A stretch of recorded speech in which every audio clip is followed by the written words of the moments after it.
Welcome to the HS Game Time Studios. I'm Pep Fernandez. That's Eric Paul Johnson. And Eric, we're on the eve of National Signing Day. And Tuesday night, the night before everyone's going to sign their college scholarships, we have a big one going down at Redlands East Valley. Kylie Fitz will not make his college choice on ESPN. He's going to do it at Redlands East Valley High School, and we're going to have it here on HS Game Time. So any gut feeling where Kylie might end up? You know, it'll be interesting. I think all of the schools are in the mix. I would even say SC isn't quite out of the mix here. I think Kylie has got to kind of be looking at some of the things that will fit well. I think he would like to be in early enrollment, potentially like to get out there and start battling. I think part of the reason he chose SC, he wants to play in front of his family. Kind of make all that add up. I think UCLA might be a favorite, and you got to remember Kylie's sister attends UCLA right now, so that could be a potential one. But I definitely think all the ones in their mix. I think you can't count out team, a Notre Dame or something like that, teams that are on that top national scene right now. But my gut feeling, maybe because I'm a UCLA fan myself, is I think he might go to UCLA. Wishful thinking, but I agree too. I think he's going to go to the Bruins. All right, the other big football name, and there's some suspense around this of where he's going to end up, is Centennial's Cameron Hunt. Yeah, it's been funny following this along on Twitter the whole time. Obviously, Cameron was a Cal commit last summer, but Coach Jeff Tedford being fired after the season kind of threw things up into the mix. So Cameron became one of the hottest prospects at the end of the season. Every day during the postseason, it seemed like a new college coach was showing up. He had Nebraska, Ohio, Urban Meyer stopped by, he had Michigan, he had all these schools coming by. My gut feeling at one point was I thought he might be headed to Michigan. I thought that was the team pursuing him most, but as he kind of revealed to you on Twitter, the big secret is looks like he's staying in the Pac-12 unless he's just trying to throw us off. So I think it's got to be he's either going to stay at Cal or he's going to go to Oregon. My gut feeling on here, I think, with the system that Centennial runs, a system he's very familiar with, I think Oregon's got to be the leading candidate right now. But who knows with Cal? Cal bringing in the Louisiana Tech coaching staff, they run that high-powered passing offense.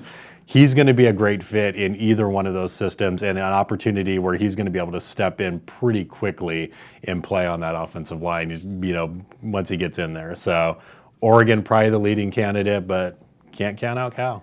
How do you say no to Urban Meyer? Flies all the way out here to Southern California. He's at your practice, and there he is. Well, the funny thing is, Cameron said, he's got people from Michigan and Ohio State on both sides. It's like, I don't care where you pick. Just don't, the Ohio State people don't pick Michigan. Michigan people just don't pick Ohio State. So it's funny. It's like, go to Cal, go to Oregon. Just don't go to our rival. Yeah. All right. Citrus Hill sending a lot of guys to Division I schools, and rightfully so. They've got a lot of great players from that CIF championship team. Yeah, kind of look at the two marquee names in there, obviously. Trevor Hodge has been committed to to Iowa State for quite some time. Would be a great dual threat quarterback for them.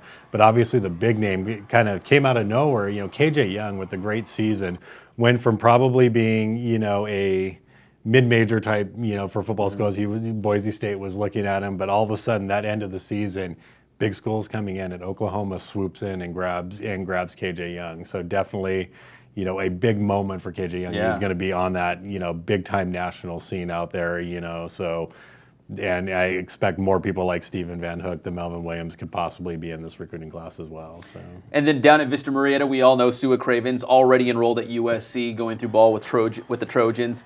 He will be at the Vista Marietta signing, correct? Yeah, from what we've heard, that he is going to come back and be part of the ceremony that Vista Marietta puts for all of its athletes fall, and that were in the fall. So yeah, he'll be there along with guys like Treshawn Broughton and, potential, for other sports, Porter Reddish to BYU and some of those other ones. Yeah. So definitely he's the big name in this class for a lot of people. And, he's been 100% faithful, USC. He hasn't swayed. USC has lost a lot of commits in the past few months, but, Sua Cravens definitely 100% Trojan. And speaking of from Trojans to the Bruins, UCLA getting some of the best out of the inland area. We talked about Craig Lee from Redlands High School, running back, Powasi Moala, the offensive lineman at Rancho Verde, and possibly, maybe, Kylie Fitz. Yeah, so. Yeah, and that'll be interesting. If they do get Kylie Fitz on here, that'll be two of those three players will be swaps. Powasi Moala was originally a Washington commit, ended up switching over to UCLA, and then potentially Kylie Fitz here. Yeah, I think all three of them are pretty good. You get kind of a big time offensive lineman potential out there. Fitz, who can be an impact defensive player, and Craigley, we've seen when he's healthy what he can do. He could be that guy who fits into that running back line and be pretty strong there. So, as a UCLA fan, those three from the Inland area definitely something big to get excited about. Bruins doing well out here. All right, check back with HS Game Time on Wednesday on National Signing Day. We will break it all down. We're also efforting a live show to talk about all the national letters of intent being signed across the Inland area. For Eric Paul Johnson, I'm Pep Fernandez. We'll see you on Wednesday, National Signing Day.